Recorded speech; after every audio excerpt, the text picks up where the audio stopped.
music and let's plays, and a couple other things such as skits and vid blogs. Also sometimes I sing. This sums up the Controller Show. Let's play soccer. Hello everyone, I am the Controller, and welcome back to Spooky Story Friday.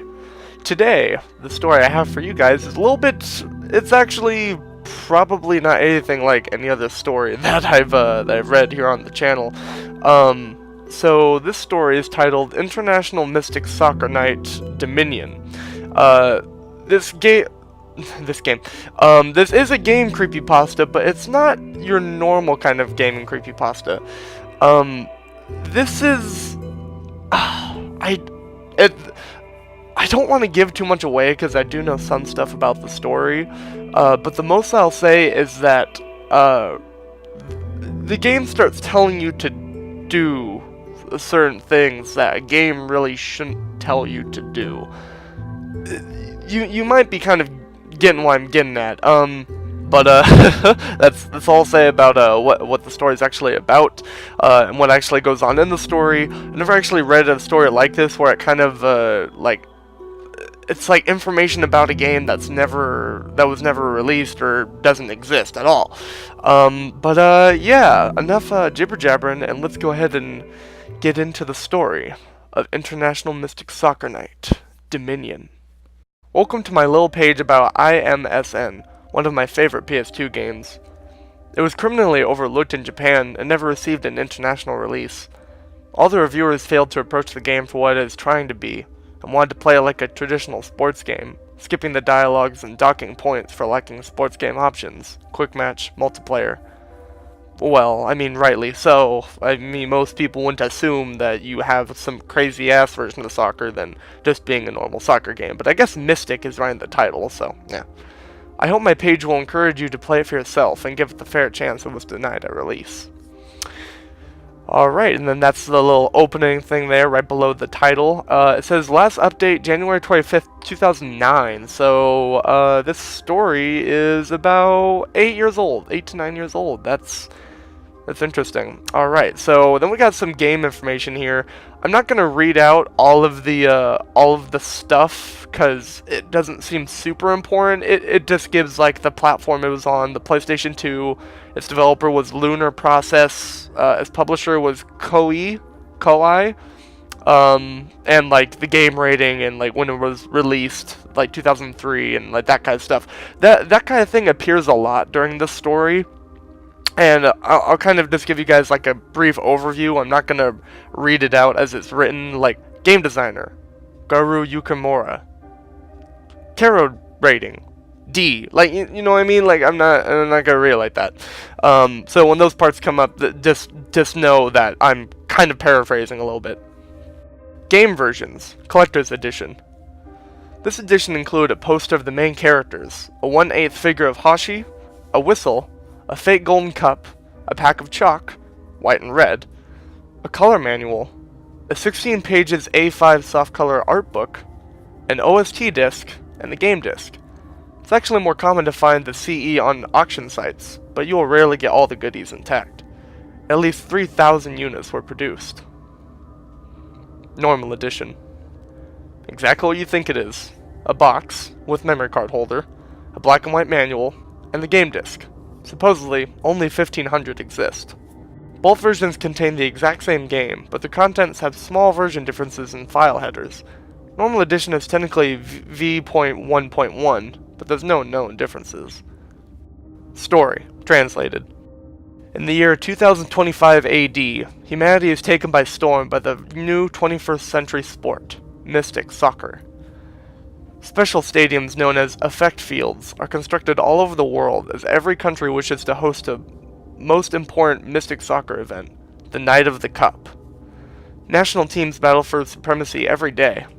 In their shadow, a new team is rising, the international team. Will the Daughters of the Cup unravel the secrets of the night? Wow, this sounds like the most interesting soccer game ever. Shit, wish this game actually existed. Well, I mean, you know, except for that part where it goes batshit crazy, but Actually, no, yeah, that's fine. Just keep that in. Characters. Since you create your own character at the start of the career, and recruit randomly generated girls from the defeated teams, there are very few fixed characters. You'll notice there's no striker. That's the game's way of telling you it's your role. Alright, and then it's talking about the main character here named Hashi. She's Japanese, she's 16. Her height is 164 centimeters? Okay. That's strange. Alright. Wow, that's really fucking tiny. She dislikes ghosts. She likes texting and holoprint club, whatever the fuck that is. So that's that's interesting. The closest there is to a main character, and one of the only two Japanese characters. She is a cheerful girl who always stands for her friends, no matter how hopeless the situation is. She is a top-tier sprinter, and don't be fooled by her special tackle animation. It's a beast that never misses. Her special song brings embers to the field. Now, there are pictures with this creepypasta, and I really wish I could show you them, but they don't work anymore. There's descriptions for what they are. Like, for example, right now on my screen, here, I'll even take a picture of it so I can show you guys.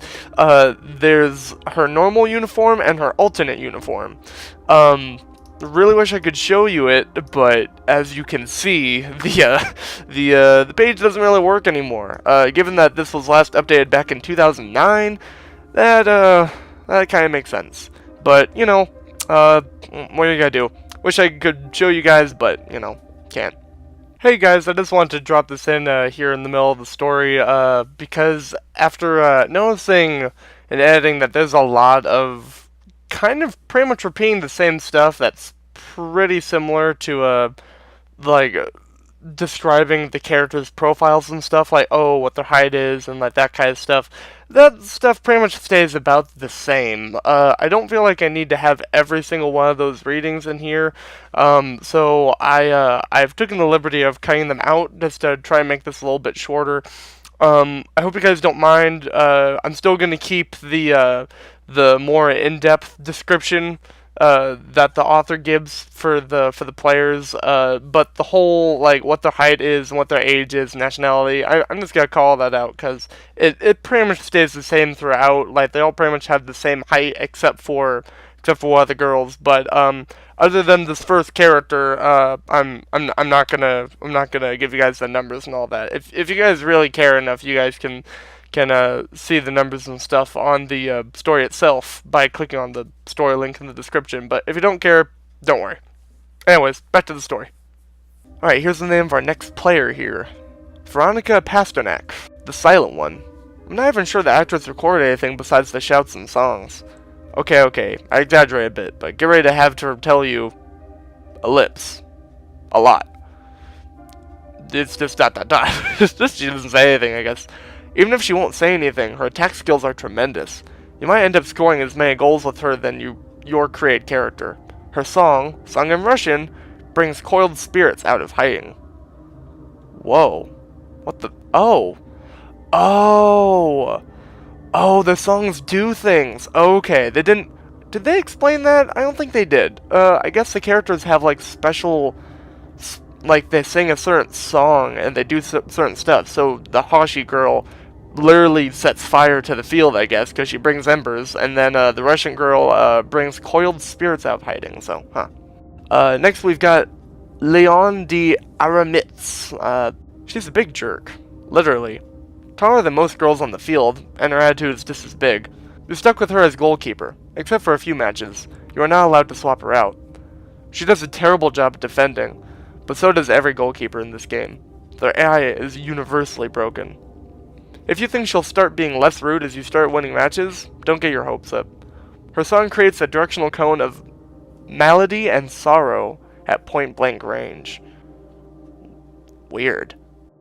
Oh, I guess her alternate uniform is just wearing a bikini, because from the description, that's what she's wearing. Interesting. Alright, our next player is Hotaru Yamauchi, and she dislikes the Forgotten, whatever that is. A big joker, but most of her attempts at being funny are met with awkward silence. A lot of her puns depend on there being multiple ways to reach the same kanji, so you might not even notice them. Her mother is a billionaire who created the international team, so she is also the team treasurer. Her short passes never miss, no exceptions, is an undocumented special skill of hers. She has 2 songs, but they are just unique versions of the normal midfielder songs. And then the next character is Jessica Smith. Of course, the Japanese think all American women are blonde with blue eyes. Lol. She's kind of the big sister of the team, even if she's not the oldest. Always impatient, in life and on the field. Her sister plays for the American national team, and they have a weird rivalry going on. Her song, in broken English of course, lol, can bind spirits trying to escape through screens and electronics. Oh. Okay. So basically she has an anti-ring spell. You know, like the ring, you know, with the girl coming through the screen, yeah, that. Okay, so there's a ton of pictures right here, and none of them are available because it's, you know, it's old. So there's just like a huge table of things that I can't show you guys because they're not here. But like, damn, I would have loved to see what these pictures look like when they were still up, cause like there's a lot of pictures here. Like, if you could actually look at these, like someone I think put their like time and effort into making these images. Like, wow, it's amazing. All right, so then we have general tips you should know before playing. Spoiler free. The AI is a cheating bastard. Get over it. Okay. Sleep whenever it is safe to do so. Okay. Interesting. I will sleep on my own time, thank you, International Mystic Soccer Knight. Try to recruit good defenders as early as possible, even for offensive positions. Player skills can make bad offensive stats irrelevant, but you cannot compensate bad defense. Increasing your own character's defense is a pure waste of SP. Don't do it. Not even 1 point. Why? Why don't they have any defense? It's all offense? That's strange. Write down your character's full name on a sheet of paper. Okay. Alright. This is not real soccer. Do not limit yourself to real-world strategies. There are matches where a 7-3-0 formation is fully justified. Know your limits and when to sacrifice a teammate. Uh-oh. The special editions ship with chalk and are goodies. It's a good idea to have chalk before playing, but a pencil will work. The game was meant for CRTs. LCDs and emulators make it much harder to notice coiled spirits. Coiled spirits, huh? So it's really interesting that the author isn't, like... The author is just talking about the game. Like, the stuff that's in the game is normal. Like, yeah, they say this is not real soccer, but they don't really talk about coiled spirits or anything like that. And also they mentioned the sacrifice a teammate and not really specify what that is, so ooh, got some spooks going on here. We got some cheat codes on here. I'll just read you guys the names. They have the fake things that you would put in for the cheat codes, which is pretty interesting for a game that's, you know, not real, but it's still cool. So you got getting some free money. You can replenish stamina prayer, whatever that is. Cleanse a minor injury or possession. Oh my god, you can just straight up get possessed. Despawn every forgotten. May cause the game to crash. Then something about clearing every yellow card. Then you got replay codes. Coiled spirits cannot break wards with a question mark after that. Yeah, I'm the same. Maximum distance before possession. I don't know what any of these are, but I'm assuming these are codes that you would put in to unlock other stuff within the game, like unlimited money and like that kind of thing. Alright, here we go. This next section is called Walkthrough. This is not a detailed walkthrough, just the bare minimum you need to know about the game structure to clear the game. Some Japanese skills will really help, but all the menus are in English, except for save, some Japanese symbols, and load, and then some more Japanese symbols. Match 1, Tokyo Effect Field. Janet is scripted to die here since it's part of the story. Nothing you can do to save her. Oh shit. Someone just straight up dies in the first match. Wow. Match 2 and 3. Random locations. Nothing special here. Straightforward soccer. Might be a good idea to save before every match, and reload if your opponents do not have a strong player to poach. The sooner you build your roster, the better. But technically, you do not even have to win those matches. Match 4. Cape Town Effect Field. After the match, write down your character's name on a piece of paper. Do not skip this step. Alright. I'm sure we're going to find out why, and it's going to be very spooky. Match 5. Porto Alegre Effect Field. Do not allow Hataru to die. You have to keep her alive for 90 minutes, plus injury time, if any. However, you are not required, or even expected, to win. Even if you win, a scripted event will happen. After the match, talk to Hataru, to the priest, to Hataru again, and when talking to the exorcist, pick the second and then the third answer. After that, perform a prayer. Oh, okay. Alright, yeah, there's a lot of stuff not being described here, which makes this even more spooky, because this stuff that kind of seems important to know about the game isn't, like, outlined, so it's just like, the author's just like, this is just how it is, it's not weird, deal with it. Very strange. Match 6 through 11. You must win those. Nothing special to know. Match 12. Paris Effect Field. The match is entirely scripted, so do not waste good items. You cannot win. After the match, visit Leon in the hospital, and use a blood oath to make her recover from coma. Be sure to have over 14 players. If you don't, take optional missions until you do. Shit. Match 13. Farthest from the sunlight. There is nothing that you can do about the scripted events. If you have fewer than 11 players at the end of the match, it's game over, since you cannot refill your roster with demons, even if you win. Match 14. Buenos Aires Effect Field. It's almost impossible to get past the goalkeeper, so it's simpler to get rid of him. Strike his wings 3 times, and use a fully charged shot. You are unlikely to score from that shot, but it should decapitate him. Wow, my brain thought that was an entirely different word. No, you should decapitate him. When you shoot him with a fully charged shot. Repeat for the 2 other heads. After that, you can score as many times as you want. Wow. Before you proceed, write down your own name, not your character's, on a piece of paper. Do not skip this step, no matter what. Match 15. Original Sin. You can recruit angels. Do not hesitate to save scum to get a good one. They have unique songs. There's not a space there. Do you mean do not hesitate to save scum to get a good one? Like scum people? That's terrible. Match 16. Limbo. You cannot lose that match, so pick your roster accordingly. Free SP/recovery. You can only pick 9 players, however, since Serpent XYA and Serpent GER will be automatically added to your team. You can pick their positions. Weird. Match 17, Field of Sorrow. The tiles turn red, yellow, and then black, in order, every time someone walks on it. A black square of 4x4 forms the jail. Attempt to imprison Samael if you get a chance. You'll have to sacrifice the player in the process, but you'll get her back at the end of the match. Match 18, Apocalypse in Suspended Time. Trust your muscle memory and focus on Serpent GER. If you have the art book, he's on page 13. If not, here's a scan. Warning, 7 megabytes file. Okay. Okay, yeah, that page is also not found. I don't know why I didn't expect that. Match 19, The Knight of the Cup. Verify your name first. You must destroy every chalice here. They will appear frequently. Do not miss a single chalice. Match 20A, The Souls of Tokyo. If you didn't destroy every chalice, this scene happens. After destroying enough tanks and buildings, you will get the bad end. Whoa.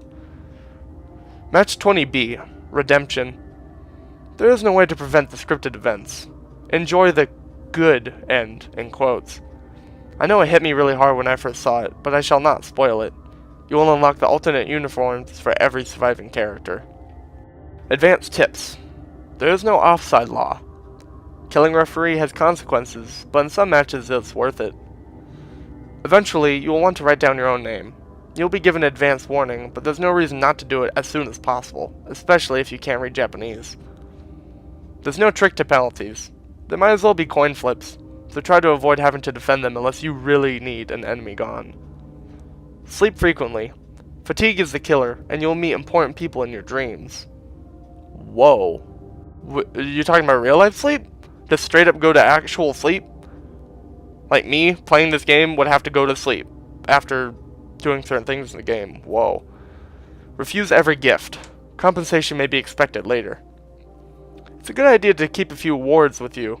Anything can serve as ward, but should not have a spiral/coral/snake motif. Oh, here, they explain prayers. Before every prayer, be sure to be clean. Ideally, you should bathe or shower immediately beforehand, and your uniform should be clean. 2 candles are enough, but they should be black. If the shop doesn't sell black candles, then just use more candles. You should fill the cup with red wine. The manual says grape juice works, but it doesn't. The cup should be yellow or golden if you don't have the standard cup.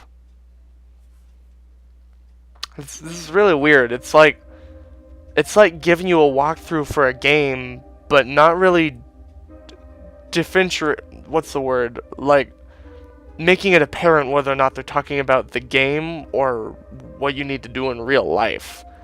So when they say, be sure to be clean, as in, bathe or shower immediately beforehand, and keeping your uniform clean, are they talking about having your characters bathe or shower? Because that doesn't sound like something that would be in a soccer game, but, I mean, this game's crazy, so who knows? Or is it talking about in real life, you should bathe or shower, and your real-life uniform should be clean? Interesting.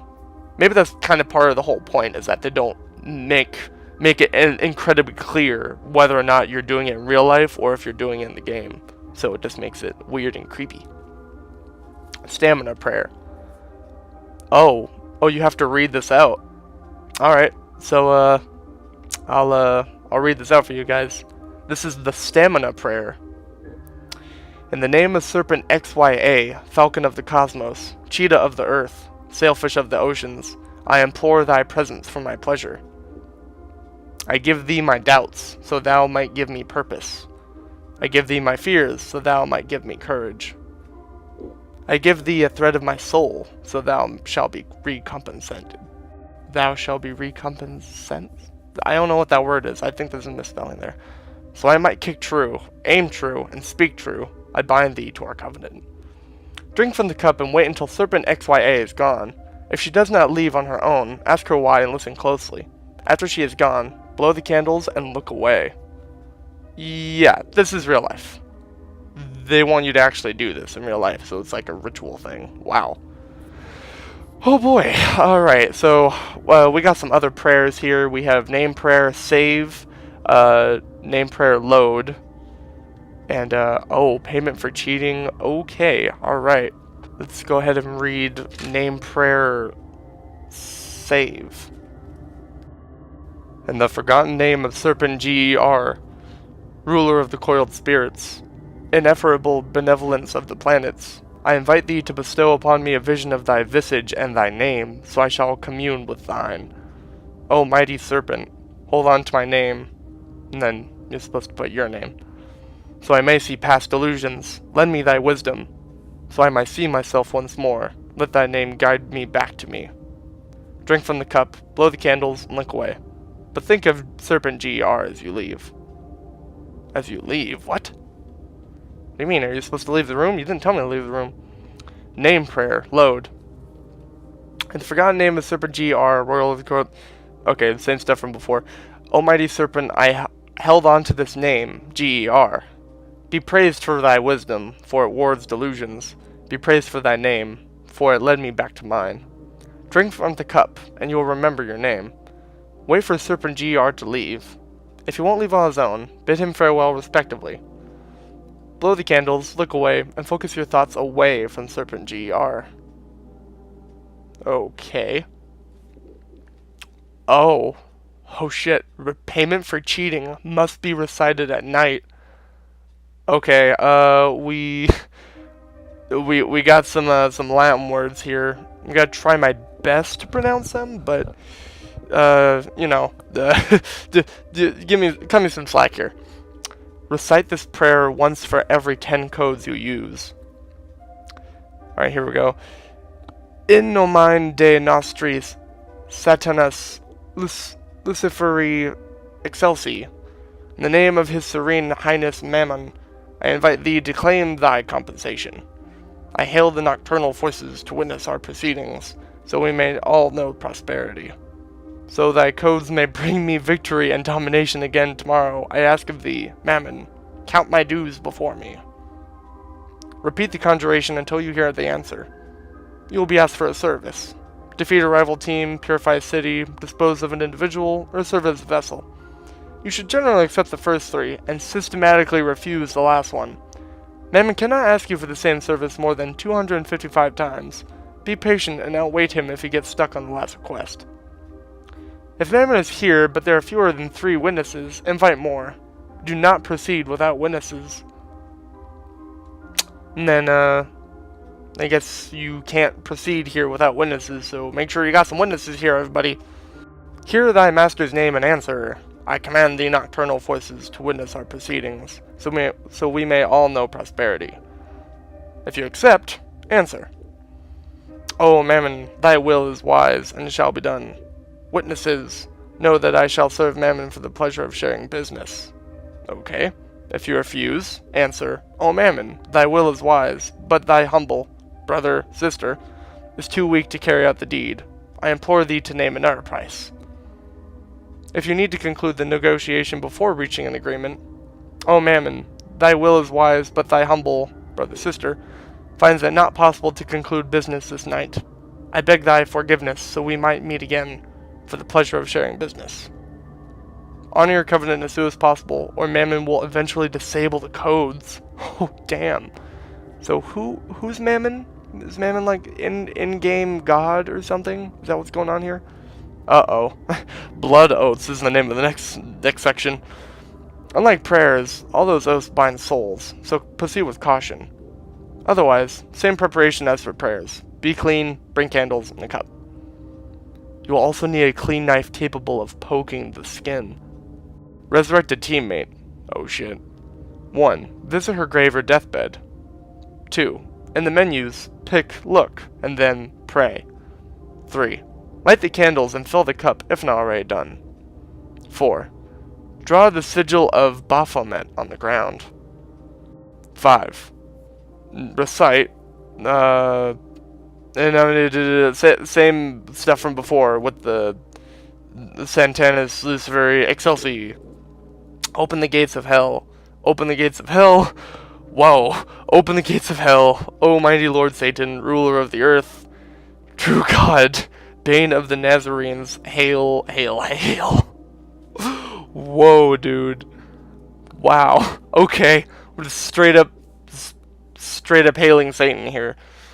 Witness, my friend, for she rendered strength unto my team. O mighty Lord Satan, who made woman in his own image, lend her breath once more, so I may bring vengeance and devastation to my enemies. May she once again kick true, so she might prize thy name. Praise, not prize. 6. Listen closely until you understand the terms of the covenant. Satan will rarely ask for something you would refuse giving, but he might refuse to help you. 7. Once you are satisfied with the terms of the covenant, finalize the oath by filling the cup with blood. There's no need to be dramatic. A small poke on the finger and a few droplets of blood are all you need. But if you have never done this before, it's a good idea to practice drawing blood beforehand, so you won't be intimidated during the ritual.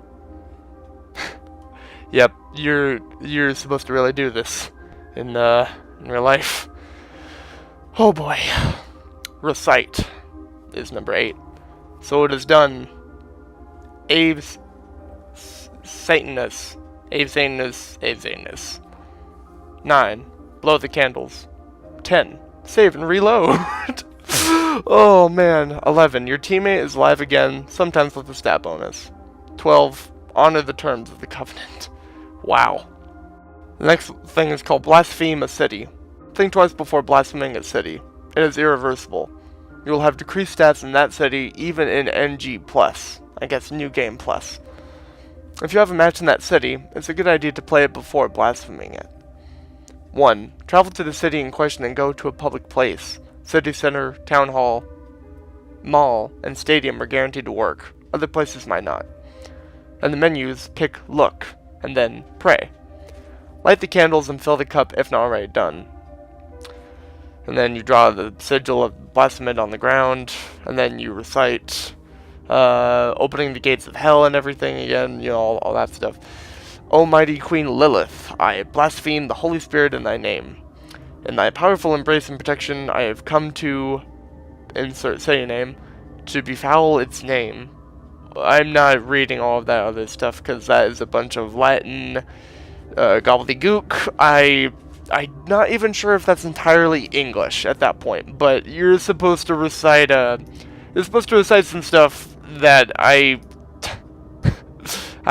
not even gonna try to attempt to read. It's something. Here's as you guys can see. Say a name. I desecrate thy soil, for it's unfit for football. Say a name. I desecrate thy people, for they are asses. Say a name.